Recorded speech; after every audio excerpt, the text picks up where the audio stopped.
Yesterday, what we have covered service models, SaaS, what is SaaS, software as a service, what is PaaS, platform as a service, IaaS, infrastructure as a service. We also covered deployment models, what is private cloud, public cloud, and hybrid cloud. And also we tried to create a free trial.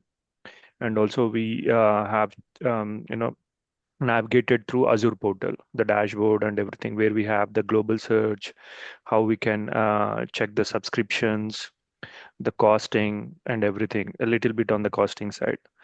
And so basically, I gave you a walkthrough on the portal side. Then we have covered Azure accounts, what are Azure accounts, what are Azure subscriptions, what are resources and resource groups. Apart from this, we also covered what are availability zones and region pairs. So these are the topics which we covered yesterday. And today's we are going to cover Azure Storage. I'll go ahead and open the slides.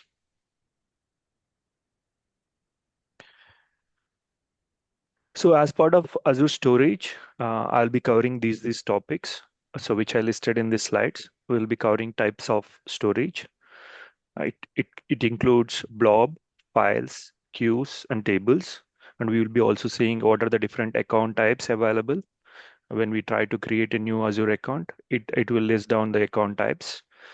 And we will be seeing what are different types of blobs. Where do we use block blob, page blob, and append blob? And we will also see what is the difference between actual files and what blobs.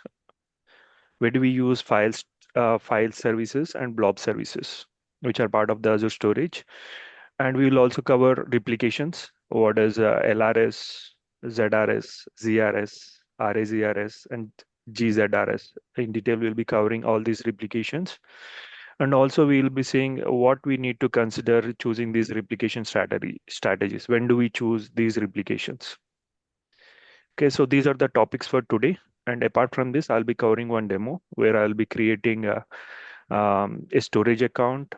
I'll be showing how to add tags. Why do we need to add tags? And also we will see how we can pick the keys and SaaS tokens. Why do we use them? So those things we'll be covering as part of demo. Okay. Okay, so yep. So what is Azure Storage? So it is a Microsoft cloud storage solution. Um, Use it for modern data storage scenarios. And as part of the Azure storage services, we have these services available like blob storage, file storage, queue storage, and table storage. So we'll be covering the first one first, the blob storage. So what is the blob storage? So why do we use, what exactly is blob? Blob is means it is a binary large object. So especially blobs are used for storing some data like streaming data, especially the streaming data, like the videos, audios, especially for them it is used. And it is like kind of it allows you to create a container, then you store the blob. Blob is nothing but a file. It can be a video file, audio file, or a text file, anything with some extension, you can save it as a blob. Okay, as mentioned in the slide, it is ideal for serving images or documents directly to browse and storing files for distributed access like logs also you can save in these blobs, and streaming videos and audios, and storing data for backup and restore, disaster recovery and archiving. A bigger size files can be stored in this. In the diagram, as you can see, so there is a Azure account with the name Sally, and the containers are nothing but folders. So in the picture, they have created a folder with the name pictures and movies, just to segregate what type of files are inside that. And inside this pictures container, they have stored the images. Inside this movies container, they have stored movies. So when you create this blob, you get a URL, something like this, HTTP then your storage account, whatever the storage account you create. So this account name should be unique across, because everyone is trying to create their own storage account, and it should be unique. If somebody has already taken the name, it won't allow you to take the same name. You have to choose a unique one, and from there it will create your URL. And Ramesh, I have doubt. Unique in the sense it is organizational wise or global wise? global wise, Globally. Okay. because when, so I suppose I have created a storage account like my storage account dot blob, my storage account. Somebody has already taken, you cannot create the same name, because I am able to access my account using this URL now. Now you again create, try to create, it has to give you this URL, which is not possible because it is already taken. Okay. Okay. Did I answer your question? Yes, yes. So it should be unique. And any other questions on this? No. Yeah. So what are different types of storage? So when you try to create the storage account from the portal, right, it will ask you which type of storage account you want to create. So we need to choose from the drop down. So you can either choose general purpose V2, blob, or a page blob. General purpose V2, if you choose that, this is a standard performance tier. So the read write will be normal. Okay. And you know, whereas the other two are like premium, you know, the read write uh, are much faster. There is a low latency there. And general purpose V2 will allow you to choose, allow you to get access to blobs, file shares, queues, and tables. Okay. It is recommended for scenarios using blob storage or one of the other storage services. Like other storage services means files, queues, and tables. Blob is especially for it is a premium one, high transaction rates. It allows you to, you know, allows a high transaction rates and low latency. Like I am doing a streaming services. Like I want to, uh, you know, go live. Okay, like there is a cricket happening, you know, and it is streaming over the internet. You know, I want to go live. So where do I store this? So Azure is also giving that kind of service where you can put your streaming media or that particular storage into the blob.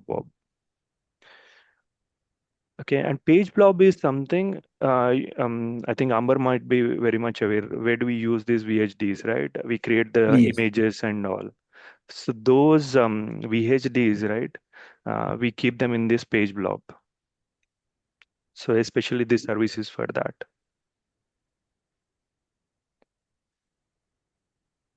And so blobs, append blobs, and page blobs. So inside blobs also binary large objects. There are three types of blobs. It will store blobs store text and binary data. Blobs are made up of blocks of data that can be managed individually. So the behind architecture is like this. You know, it will be storing the data in blocks like 4 KB, 4 KB, like that. You know, it will create the blocks and it will store the data.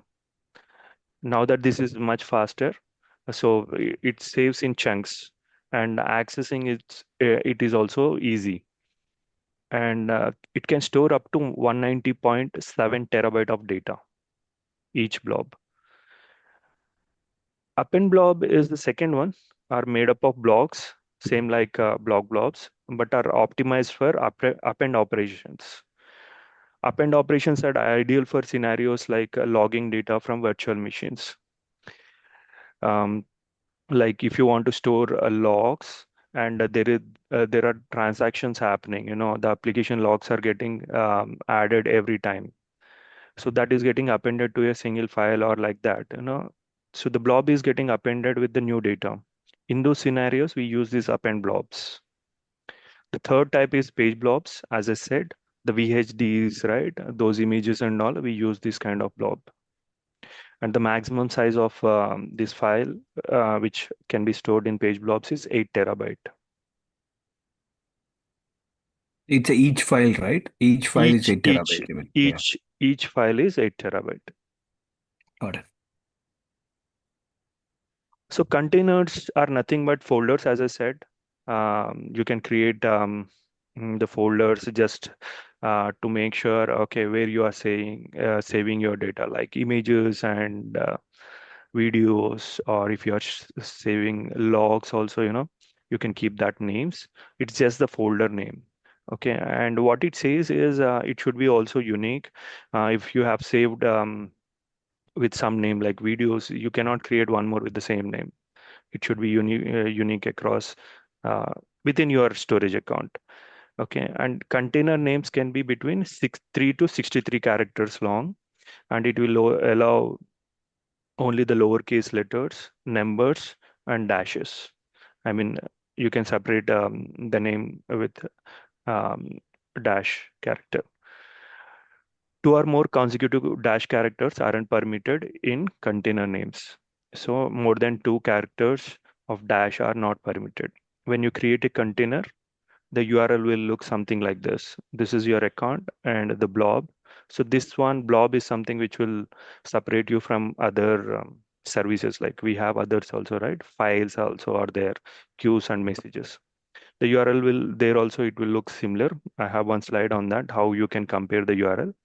And at the end, you see your container name, the container, like it can be videos or whatever the name you have created. It's just the folder. And blob is nothing but the file which you are saving inside. A blob name can contain any combination of characters. A blob name must be at least one character long, should be at least one character long, cannot be more than 1024 character long. It will allow a longer character name, whereas a container is allowing only up to 63 characters, but it is allowing 1024 characters. Blob names are case sensitive. You have to remember this. These blob names are case sensitive. And it says avoid using dots, slash, and all these things. And the URL will something look like this. So now that the blob is inside your container, it will come after your container. Okay, so this is about blobs. Any questions so far? Uh, no, Ramesh. But only one request from me. Hmm. After this class, could you please share this document? I mean, I need to recall it. Like, Sure, sure. Today I will go ahead and share this one. yeah. Thank you. Or yeah, okay. And so I will have one lab on this. So I will go ahead and create the storage account and blob. So I will cover Azure Storage, sorry, Azure Files, and we'll cover what is the difference between Azure Files and Blobs. These two slides I will cover. Then let's have a demo. Okay, what is Okay. Azure? Yeah, Azure Files. So this one, Azure Files is one more service, the second service as part of Azure Storage. Okay, these are like we mount the drives, right, to your disks. Like I have the C drive and D drive. I want to attach one more drive, E drive, external hard disk, or like that, NAS storage. It works in that way. Okay, so you create a storage, you create a files here with something like, I will create 1 terabyte of file now from the storage, Azure Storage. So now I have this option to mount this 1 terabyte of file to any of the VMs or any of the on-premise or all any server I can attach. So that kind of feasibility or the feature is available for Azure Files. And what it uses two protocols. One is a server message block protocol, SMB protocol. The other one is NFS, Network File Systems Protocol. So basically, SMB will support mm, Windows, Mac, and Linux. but NFS is one thing which will support only the um, Linux operating system. Apart from that, it will also support Azure Files REST API. So if the developer wants to save something, like if you go to Aadhaar Center and Aadhaar is one application, right? So what is happening? They are taking your retina pictures and your thumb pictures, everything. How they are getting saved? So in the application, they are uploading it. What is happening in the backend? This REST API is getting called and it is trying to save that into one of the blobs. If you are using Azure in the backend, you can save them in the blobs. So what is happening? This Azure REST API is getting called from the application. Blobs or files also you can save. So it can be mounted. So that's how this Azure Files REST API will work. So you can mount this Azure Files to cloud or on-premise. Azure Files, how it is useful? Azure Files to replace or supplement traditional on-premise file servers on network attached storage device, as I mentioned. So it is a replacement for NAS devices, network attached storage, nothing but the external hard disk or like that. So you can also use this file system during lift and shift applications. I want to move my application from on-premise to cloud. I have some data. What I will do, I will create some um, I will carve one file storage and I will try to attach that to one of my servers. I will move all the data there. Now your data is available on the cloud. So lift and shift applications, it is useful there as well. Third point here is the containerization. So I don't know if you have worked on Kubernetes. Any of you, did you work on Kubernetes? No, Ramesh. Even no, I didn't even work. But I have knowledge on lift and shift application and a clean deployment, like how it will be. Okay. But I have no idea on Kubernetes. Okay. So what is happening in Kubernetes is that this containerization, which you are seeing, right? Third point. So we containerize the application and we host them in the Kubernetes. Okay, what is happening in the Kubernetes? Those if so, my application will be hosted there. I have some logs and customer is saving some data, right? And like we'll take the same example. Like today I went to Aadhaar Center and they have uploaded everything. Uh, my files are getting saved in Azure Storage, but there is one log that I have approached, and there will be logs, right? Application logs that this user has come today at this time, and these operations are done, and there is one log created. That logs get saved in the same in the application or in the same server. If you take on-premise or VM, logs get saved there. So in Kubernetes, what happens if something goes wrong? It will create that microservice or the container and create a new one. Whatever the data previously it is having, it gets deleted and a new image gets um, will come up. Like how we have this VHDs, right? What happens? It will use that image and then it will start.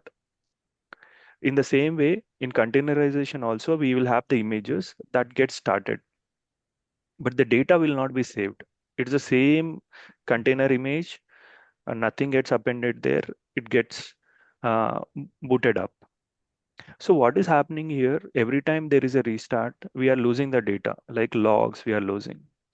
In that scenario, what we do, we attach persistent volumes. Here they are mentioned, right? Persistent volume. Persistent means even if something gets killed or something is happening, the data will not be lost. It will still be there. So what we do, we mount this uh, file storage to that container. So what is happening every time there are application logs that get saved to this persistent volume. Okay, so even if the application gets killed in the Kubernetes, uh, there is no loss. You still have the logs in the persistent volume. You want to analyze why it is getting failed, why it is getting rebooted every time. You can come here and check the logs, which are in the persistent volume. Okay. Yeah, so PV and PVC are some topics from Kubernetes, and there will be people will be asking questions on did you use persistent volume, how it is useful. In one of the interview I attended, they asked what is stateful and stateless. I was not able to answer that at that time, but for that, I recalled it and I kept what is stateful and stateless. So if you see the last line, uh, it says what is the difference between stateful and stateless. Today, you should know what is stateful containers and stateless. Stateful containers store and rely on persistent data, meaning the state is preserved even if the container is restarted or moved. Stateless containers do not retain any data between requests. Okay, so stateless and stateful. This is the difference. So the data gets saved into these persistent volumes in the stateful. The data gets destroyed when there is a reboot or anything, and there won't be any data saved in the stateless. Okay. Right. Any questions on this slide? Anything on containerization or the example I gave, stateful or stateless? You can ask. Um, I would be happy to explain. No, Ramesh. Clear? Yeah. Okay, I'll go to the next slide. So we have covered Azure Blob and Azure File. Where do we use them? As I mentioned, so create a PV and store logs of a container. So in that scenario, we use Azure files. Lift and shift scenario also we use the Azure files. Blob we use especially for supporting streaming videos or like that, audios like that. It can be also used for logs, saving logs. Blob storage can be used for storing logs, but uh, if somebody is saying is asking you which one should I prefer, you first tell go for option Azure files. If there are some restrictions or your manager is recommending use Azure Blob, then you go ahead and use Blob. Okay.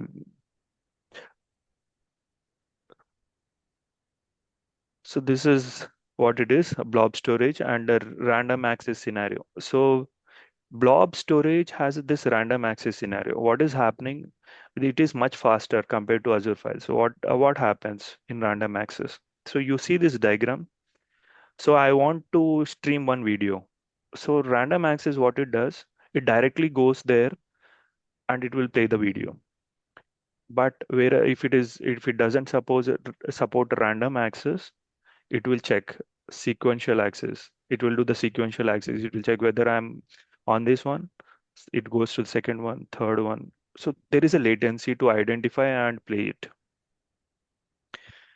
Okay, even the data on the storage, it is saved in blocks and in chunks, right?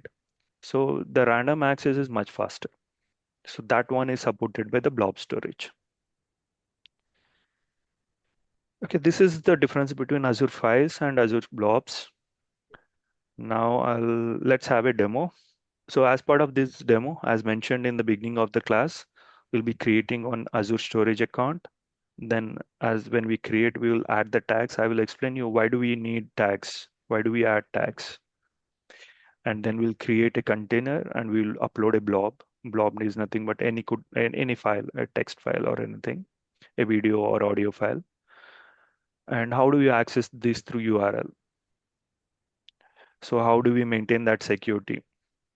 So I'm trying to access this URL from public. So how can I access it through public URL? I mean, from my network that we'll be seeing. Then I will check the keys and create it SAS token. So the last point which you are seeing here is something very important when you are working, right? So you work with the developers, you work with testing team and all. They will ask you, can you provide me the key, storage key? Can you provide me the SAS token or like that? So you most of the time you have to make sure, okay, you give them the keys or generate the SAS token and give them the SAS token. So once the storage account is created, this is a one time, right? Then later on, you need to generate the keys or rotate the keys, generate the SAS token, and give them the SAS tokens. Yeah. So we'll go back. So I'm on the Azure portal now. So how you have to log in, as I mentioned yesterday, portal.azure.com is the URL. You have to put that in the browser and just give your ID password. You are logged in now. Just make sure you are logged with, with your ID, which has access. In case if you don't have access, just try to switch back to the one which you have access. And subscriptions, I want subscription. Okay, now you are on this dashboard page where you have everything. So now I want to create storage account. One way is I can choose it from here or type storage accounts here, or I can go to the marketplace. Marketplace is another way. There is a marketplace, all services. Okay, I don't want to go there. I just will open this one from here, storage center. I'll click on create storage account. So you have to follow this wizard to create the storage account. So it is asking subscription. It is a drop down. You select your subscription, and I have other resource group, but I want to create a new one. I will say this is a demo one hyphen RG. So the best way to give the names is put these strings inside it. Like RG means resource group. Storage means I will go put strg in the name or something like that. It makes easy for me to identify this is a storage, this is a resource group, this is a VM or like that. So this nomenclature will help you when the number of resources increases, right? It's easy to identify. So as I said, I will demo one hyphen RG hyphen STG storage. So this will create the new resource group and the storage name.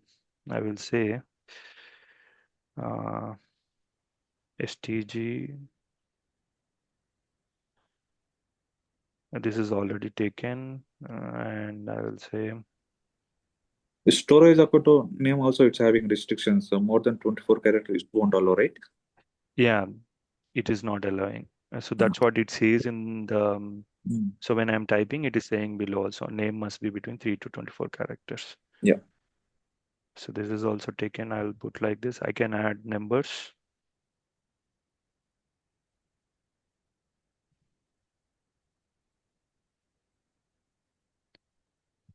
Um, It won't allow that hyphen, I guess. okay, I think for Blob it should not allow, but here it should allow actually. Let me See try. here, the field contain only lowercase letters and numbers. Okay, I think it won't allow. You're correct. STG demo one TLS.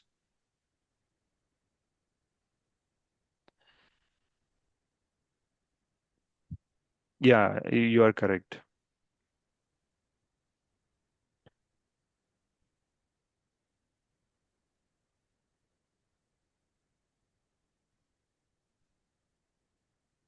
Okay, it is trying to check whether the name is available or not. And meanwhile, I will select that region. I prefer using Central US. There is no restriction you can use any of the region, but some of the regions, there are not many options. Like we have this redundancy, right? For few regions, it's not available. For a few regions, the zone redundancy is not available. They need to maintain availability zones and all. For few Okay. regions, RA-GRS is not there. But most of the central US, are, these are commonly used. Even in my organization, I'm using central US. That is a primary region. Okay. So I have used central US and I will use Azure Blob storage. So this seems to be recently changed or added. So Microsoft keep changing things. Okay, we have to be up to date.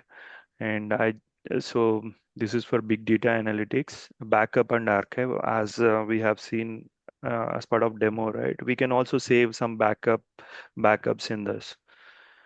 And cloud native, so app development and deployment. I will use this one, high performance computing. Uh, Primary workload, standard and premium. This is general purpose V2. So this gives me access to blob, files, queue, and table. If I take premium, I think it will change to page blob and blob, and also file share it is giving. I will go to standard, and I prefer using LRS. So this is for demo. So I'm going with the LRS. I will explain you what type of redundancies and all, where do we use and all. For now, s- just understand this is a local one. A copy is in local. So in advanced, I prefer going to this directly. So hot tier, cool and cold, as mentioned here, optimized for frequently accessed data and everyday usage scenario. So if it is a P1 application or it is a production, go ahead and use the hot tier. If it is a non-prod environment or some P3 application, you can use cool or cold tier. And also cool tier for backups, right? For s- saving backups, you can use this cool scenario, cool and cold. So there is a costing difference also. If you take hot tier, it will be much costlier. And cool and cold tier are not that much. I will choose cool tier. And so this one, networking, public network access. This is one scenario. It will change when you go and work in the corporate. They don't allow anything to work from public network. They will disable this one, and they will create a private endpoint. So private endpoint is nothing but when you create, you have your VNet virtual network, and it will have some subnets. Inside that, we will pick one IP address, and we will attach that IP to this one storage, so that I am able to access or send my request packets through that IP address to the storage account.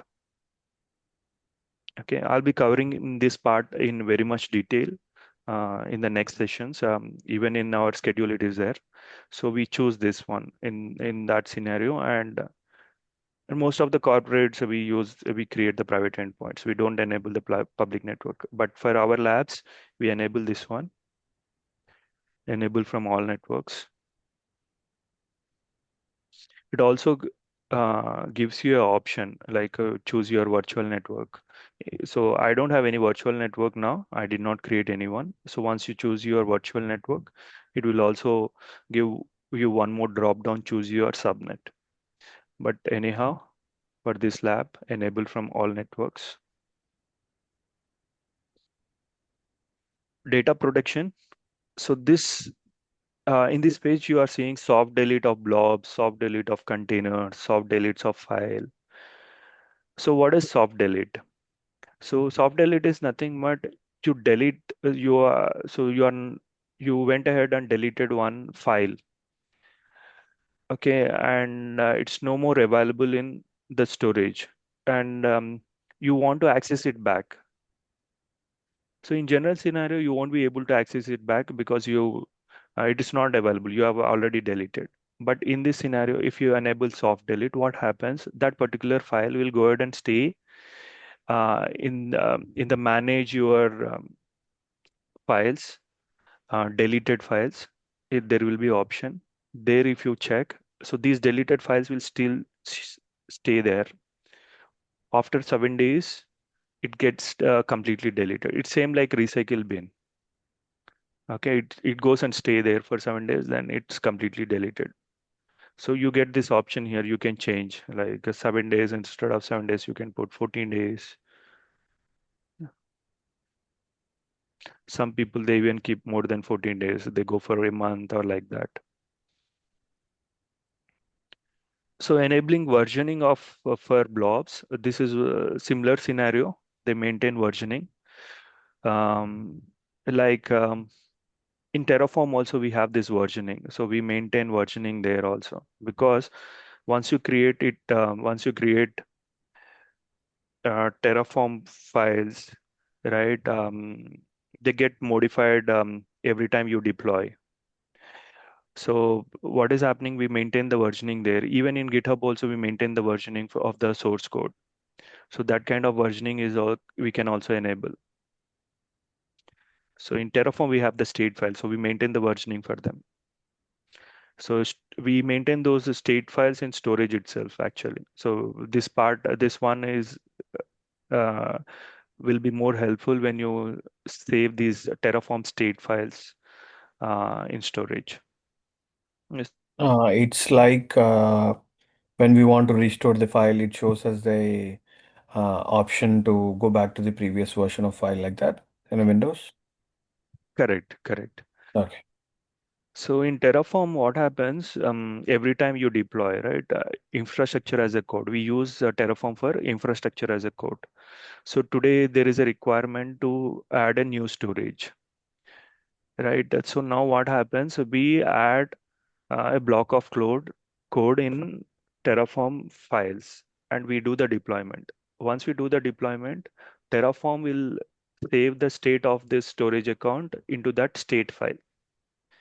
So yesterday there was not no storage. Today there is a storage, right? So the Terraform has included the storage configuration in that state file.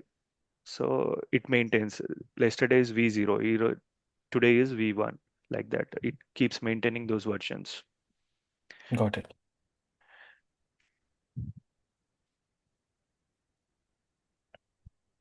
It's actually comes very handy when we maintain the Terraform state files.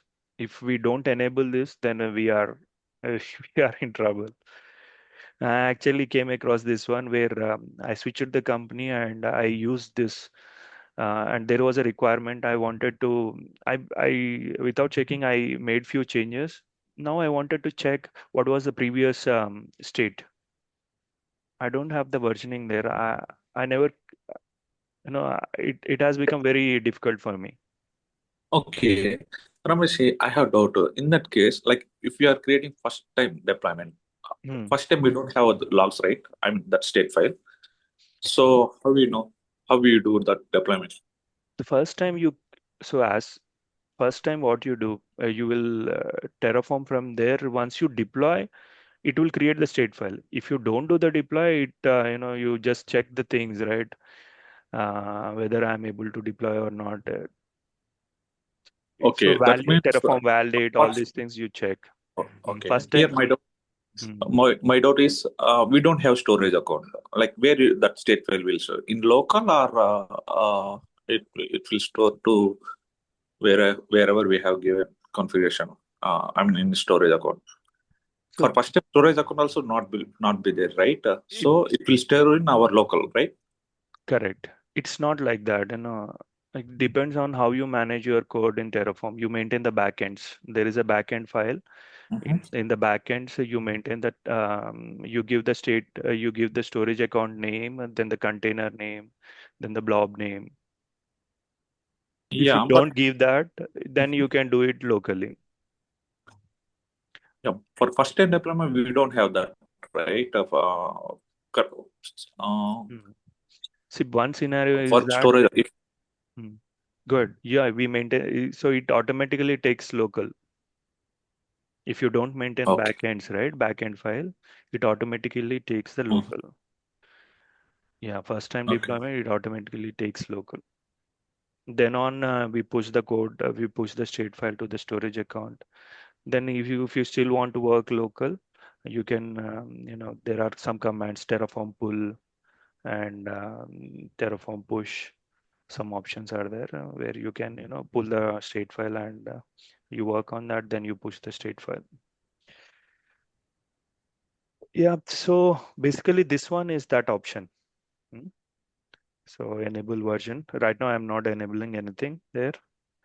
We go back to this. So the next in the next one, it shows how do you maintain encryption. So we don't touch this one.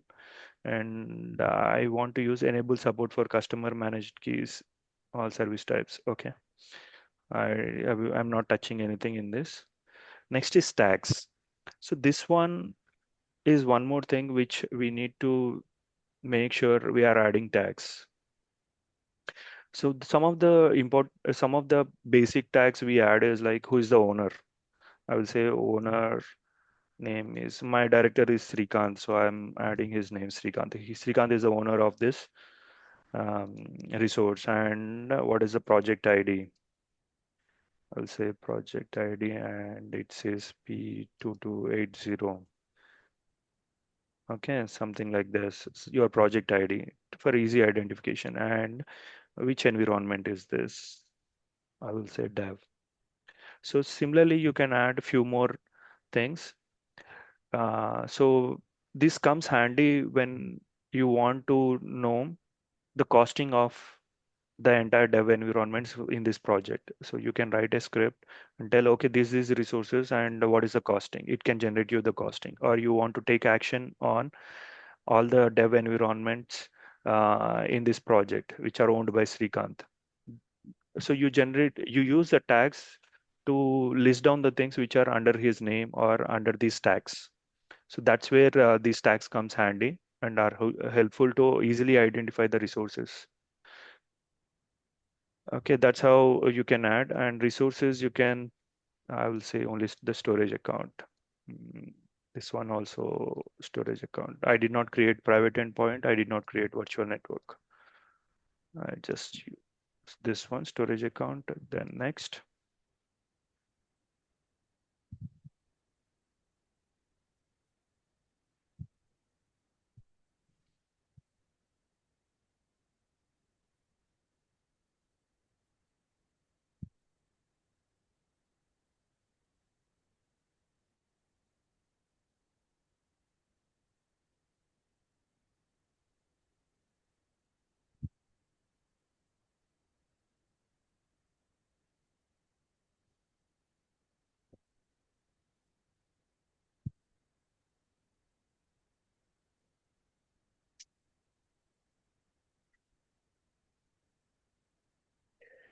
So I have a question. Once we create this, is there an option where we can edit it?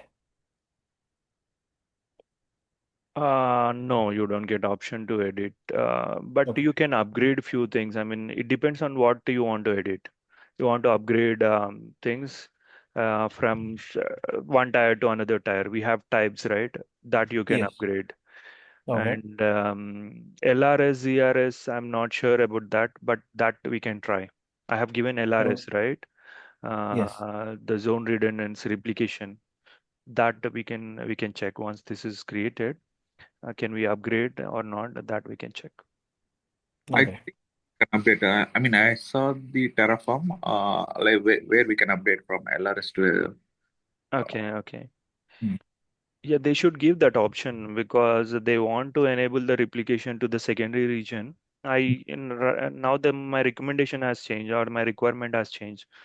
Then yeah, that option should be available. If it is already available, then it is good.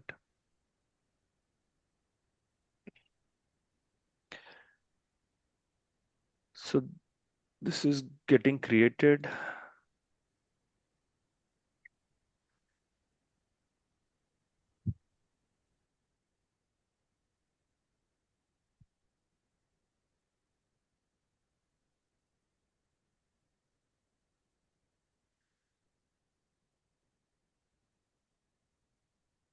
So meanwhile, I will go ahead and cover the next slide because we have limited time, right?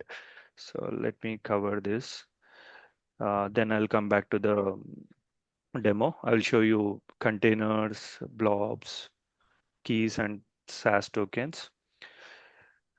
Okay, I will cover queues and storage.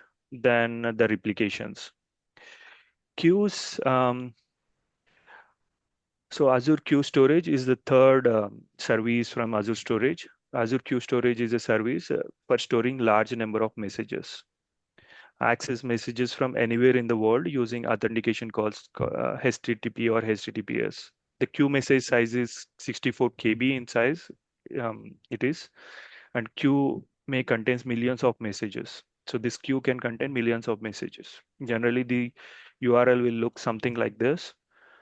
Your storage account. So earlier we have seen it here blob. Now it is queue, and at the end the queue name. And this will look something like this. This is your storage account, images to download, and images to resize. I will give you one scenario where do we use these queues. Okay, so um, you take a Uber, right? So there are many people in Hyderabad who are trying to book Uber, right? And you place the order that you want to travel from place one to place two. There are many orders which are coming to the application, Uber application. And for every order, there is a order ID. What is happening? Your application is making call to Oracle or some queuing system. The Oracle, what is happening? This message, your application, Uber application is making a call to Oracle, and Oracle, what is happening? It is generating a order ID and it is sending back to the application. This is your order ID for your request. So from application one, the Uber application to Oracle, Oracle is also one application, right? What is happening? The requests are flowing. Those requests are smaller size. Okay, it will just have minimal data. Like even if you see the queue messages are 64 KB, this is a small data, right? KB, it is in KB. The maximum size itself is 64 KB here. What is happening? There is a queue between two applications where it is getting stored, that is getting stored in queue storage. There are many other options for queue storage. ASB, Azure has this Azure Storage Queue. That option is also there. I have used ASB, not this queue, but this is where in these kind of scenarios we use a queue storage, where the requests are flowing between the applications. Am I clear? Yeah.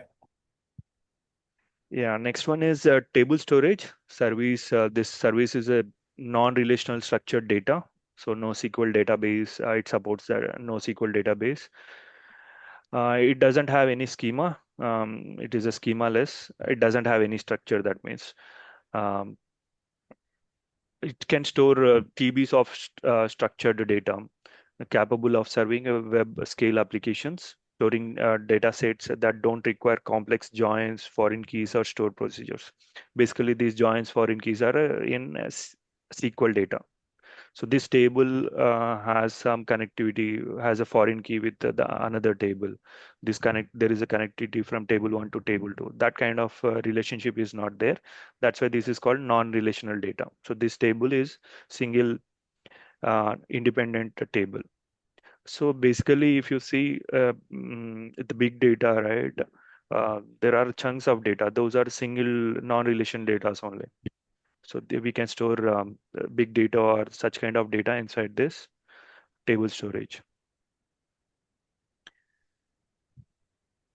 I'll go to next slide. So basically for table storage and all storages, we generally use SQL database or Postgres or Cosmos DB in one is one of the thing which is part of this table storage, which we'll be using. We store JSONs or any such of files. Quickly move to the next slide. So this is some of the important things which we should know. Replications, local redundant storage. So what happens in this option, local redundant storage? When you choose this option, a file which I store, it makes a 3 copies um, of that file in the same data center. It will store. Okay, this is local redundant storage. So next comes is zone redundant storage.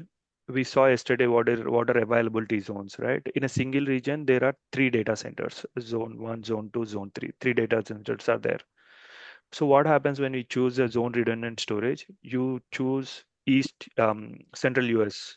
Now you have chosen Central US. What is happening? I upload a file that is getting saved in one of the zones. Not only in one of the zones, the same copy is getting replicated to zone 2 and zone 3 as well. It is maintaining a single copy in multiple zones in that region. The third one, geo-redundant storage. So what is happening in geo-redundant? Geo-redundant storage replicates your data to a secondary region, which is hundreds of miles away from primary location of the source data. It is replicating your data to the secondary region. GRS provides a high level of durability even during regional outage. So entire region is down, still you have your data in the secondary region. And it is designed to provide at least 99.99. There are 16 nines there. That kind of durability is promised from Azure when you choose this option. So data is durable even when there is a complete regional outage. So this option, if you choose, data is durable even when there is a complete regional outage. This GRS has two options. One is a normal GRS. The second one is RA-GRS. So what is the difference between RA-GRS and GRS? So you have the data, three copies of data in one region, and the same getting replicated into the secondary region. Basically, a single file has six copies. In one region, it has three copies, and in secondary region, it has three copies. So what is happening if you choose GRS, simple GRS? Data is available to be read only if Microsoft initiates a failover from the primary to the secondary region. So I selected the first option, GRS, and I'm trying to access my data from my application. And so every request is going here only to the primary region. Only if this primary region goes down, then my request will go to the secondary region in first option. Whereas in RA-GRS, we have an option to read it from secondary region also. So my request can go to this primary region or secondary region. Depending on latency, I can choose which one, the request go to the secondary region as well. So Microsoft doesn't need to initiate the failover from primary to the secondary. Your request can either go to the primary or the secondary in a read access geo redundant storage. This is for read only. Writing will go to the primary, and that gets replicated to secondary. So this is the difference between GRS and RA-GRS. The third So one, is there any time frame where we can choose or do anything, or is it automatically do the replication in between the data centers? the call, Usually we do the seconds and times, right? Like correct. 15 minutes, 20 minutes, and 30 minutes like that. Yeah, the sync replication, I understand your question. The sync replication in few cases it is 15 minutes or like that. But here you get it is like point in time. Okay, So point in time means every second there is a replication happening. got it. Yeah, and the third and the last option, this is the fifth one. This is a geo zone redundant storage. So as we have seen in zone redundant storage, what is happening? It is maintaining three copies in the same region. Copy 1 is getting replicated to availability zone 2 and also to the third region. Apart, so what is different from zone redundant and geo zone redundant is that there is one more copy which is getting uh, copied to a distant second region. In the second region, again, it is maintaining three copies of this. So this is a geo zone redundant storage. So let's see what is the difference between these and when do we use things to consider when choosing replication strategy. When do we choose which one? Suppose a node is down in data center.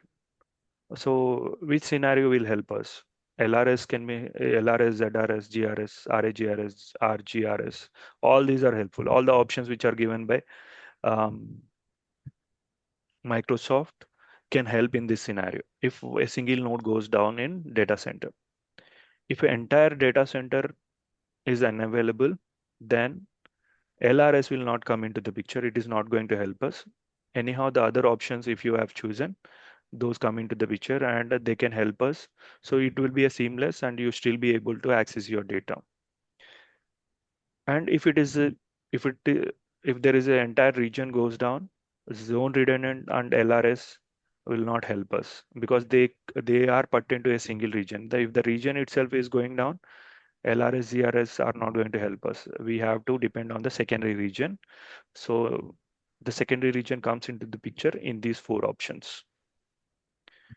Similarly, read access during a region-wide outage. If the primary region is down, you still want to read, then these scenarios will come into the picture.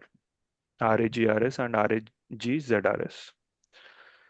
So it may be a little confusing, but once you go through these slides once again, it will be helpful. And most of the cases we use ZRS or RA-GRS. Okay, and okay, default. So we have covered blob, table, queue, and file, right? The URLs will look something like this. What is changing in this URL? This particular string is changing. This is a blob, this is table, this is queue, this is file. So that is what is changing.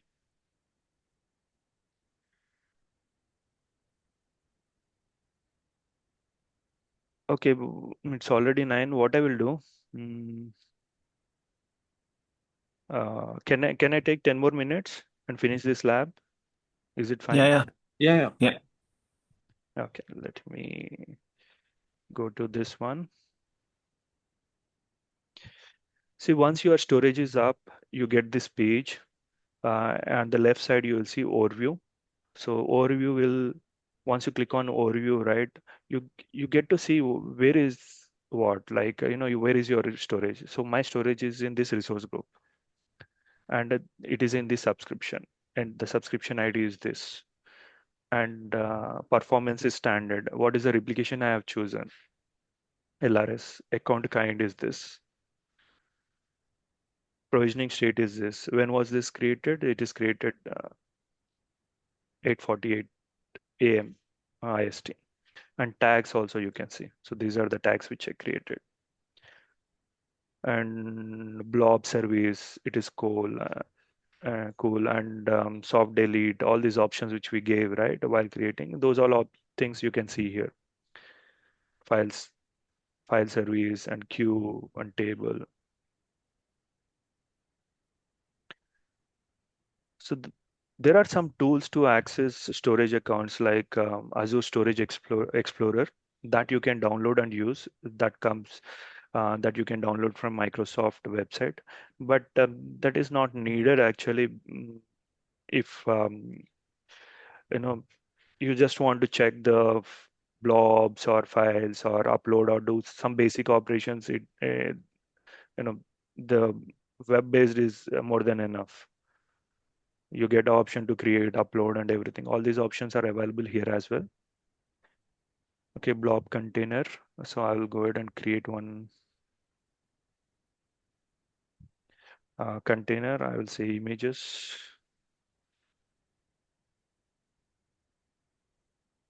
Okay, this is already in a private. No, just a second. Why it is showing private? Advanced. So basically you get one more option, anonymous access level. Here public also you should get. Then because I have chosen one tier that is not maybe supporting this one, but let me go ahead and create. I'll try to change. Change Access access level. policy. Yeah, access policy. Okay, access level. Where is this? Where is that? Okay, this one. Okay, yeah. Anonymous read access for blob container. Okay.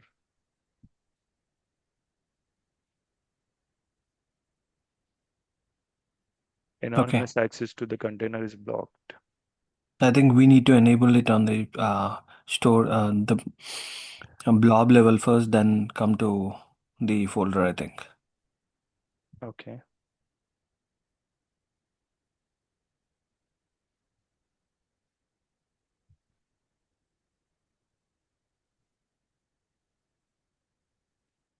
I think I need to go to security here and maybe I need to change.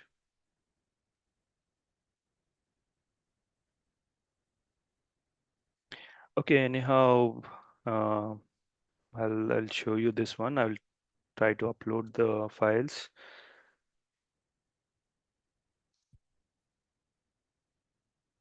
So basically you can create the containers or check the containers here, and you can also upload your files. So you can drag and drop. Okay,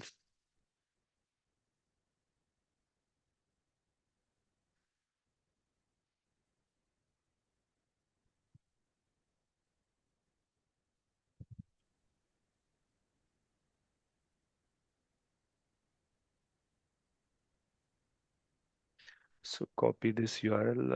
I don't think I will be able to access, but let me try. Command V. See, this is how it is, how the URL is. If you see the URL, this is my storage name. Then this is blob, and this is my container, and this is my blob name. That is a file name. Now I'm trying to access. Yeah, public Yeah. access is not permitted because that was not enabled.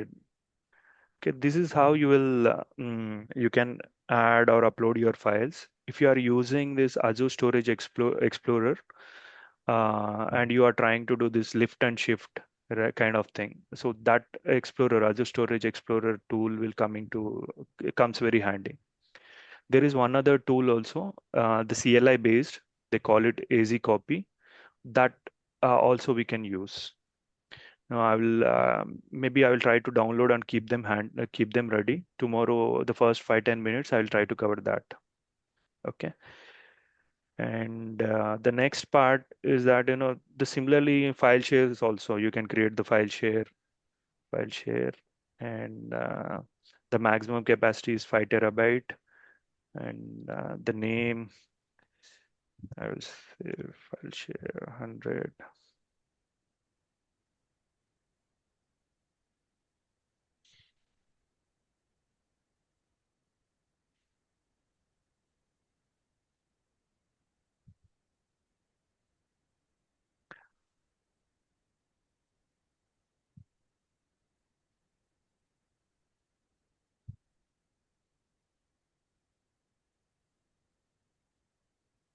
So I have not enabled backup. Next review, and I will say create.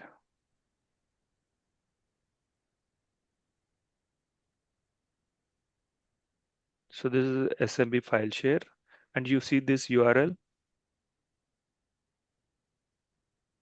So if this is publicly accessible or we made this accessible through a private endpoint, you can attach this as a or mount. You can mount this uh, drive to any of the your VMs or anything like that. Then you can do the lift and shift or whatever the operations you want to do. This comes as a single drive with 5 TB. Okay, and so everything, right? You can create from here. Um, Storage browser is one option, and also you can directly jump to the Azure storage, file storage, queues. You can create tables. You can create from here. You can create. The next thing is in organization, you won't be able to access or see the containers directly.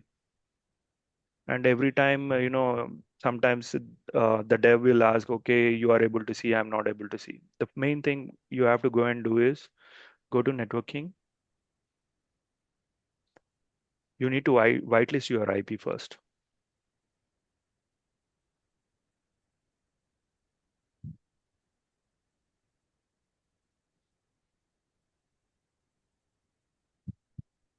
is already enabled. If it is disabled, then you get a option to whitelist your IP.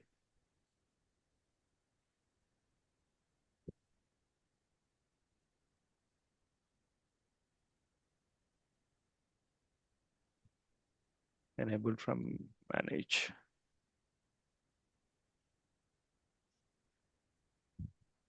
So you get an option to add your virtual network. Apart from that, add your client IP. So this is my IP address. So you have to add your IP address.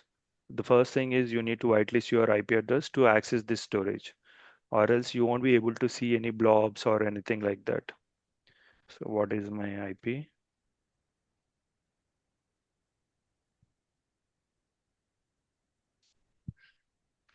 So this one 49.204.96.226. So this is my IP. So by default, once you log in or come to this page, it automatically identifies your IP and it gives a option to add.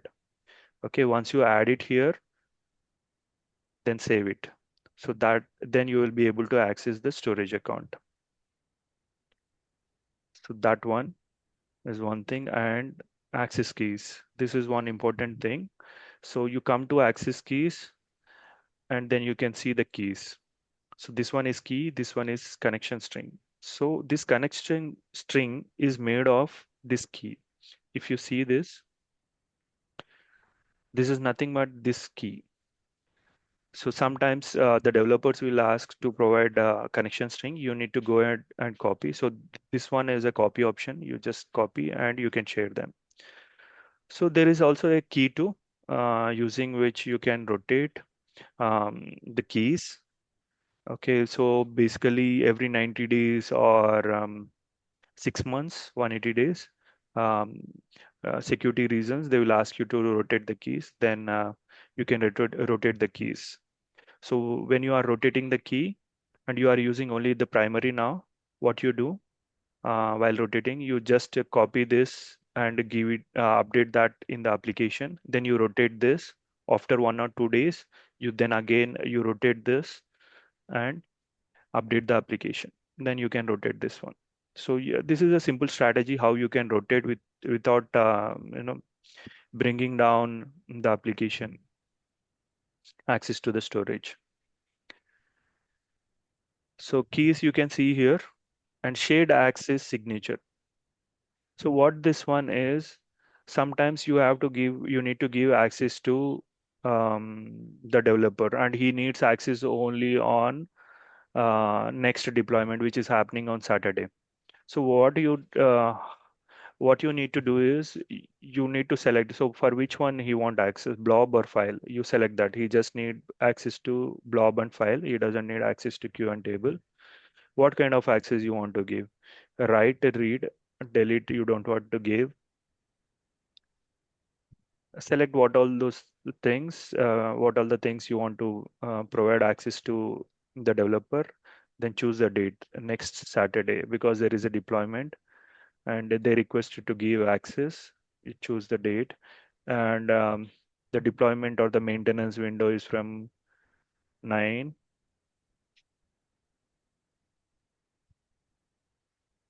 You can update or something like that. And then, yeah, I'll keep as it is. And time zone is this, allowed IP address. If there are any IP addresses he is working from, you can give that IP address. And key one.